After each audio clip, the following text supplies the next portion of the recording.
नमस्कार, आप देख रहे हैं आप तक टीवी न्यूज़ चैनल। मैं हूं आपके साथ खुशबू। उत्तर प्रदेश के गाजियाबाद से सामने आया ये मामला जितना चौंकाने वाला है उतना ही सोचने पर मजबूर करने वाला भी है।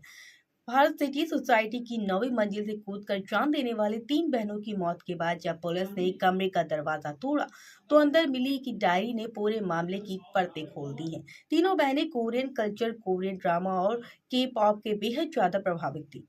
सिर्फ पसंद या शौक तक सीमित नहीं था, बल्कि उनके लिए ये उनकी पूरी दुनिया बन चुकी थी। ये कोरियन लड़कों से शादी करना चाहती थी, वैसे ही लाइफस्टाइल जीना चाहती थी और खुद को उसी पहचान से जोड़कर देखती थी। डायरी में साफ लिखा गया था कि उनके माता-पिता उन्हें ऐसा करने से रोकते ही और भारतीय लड़कों से शादी की बात करते ही। यही बात धीरे-धीरे उनके मन में इतना बड़ा दबाव बन गई कि उन्होंने इसे अपनी आज़ादी और प्यार पर हमला मान लिया। डायरी अंग्रेजी में लिखी गई थी और उसपे बार-बार सॉरी पापा लिखा हुआ था। उन्होंने लिखा कि कोरियन के पॉप उनके लिए जान से भी बढ़कर थी। यहाँ तक कि उन्होंने अपने माता-पिता को विकल्पों की लंबी लिस्ट लिख दी, जिसमें Korea, China, Thailand, Japan, Hollywood games और कार्टून तक शामिल थे। इससे ये साफ होता है कि ये असल जिंदगी से धीरे धीरे कटती चली गई और एक काल्पनिक दुनिया में पूरी तरह डूब चुकी थी। सबसे हैरान करने वाली बात ये रही कि तीनों बहनों ने अपने छोटे भाई को भी दुश्मन मान लिया था। वजह सिर्फ इतनी थी कि माता पिता उसे कोरियन नाम या पहचान नहीं दे रहे थे।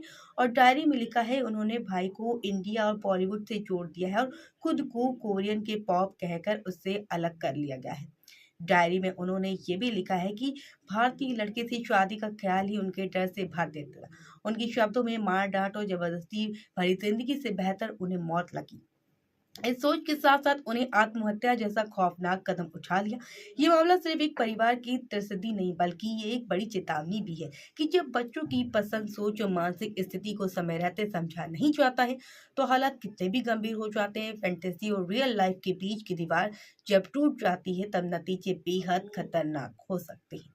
ये खबर हमें झकझोरती है, मजबूर करती है ये सोचने पर कि संवाद, समझ और समय पर भावनात्मक सहारे की कितनी बड़ी जरूरत है।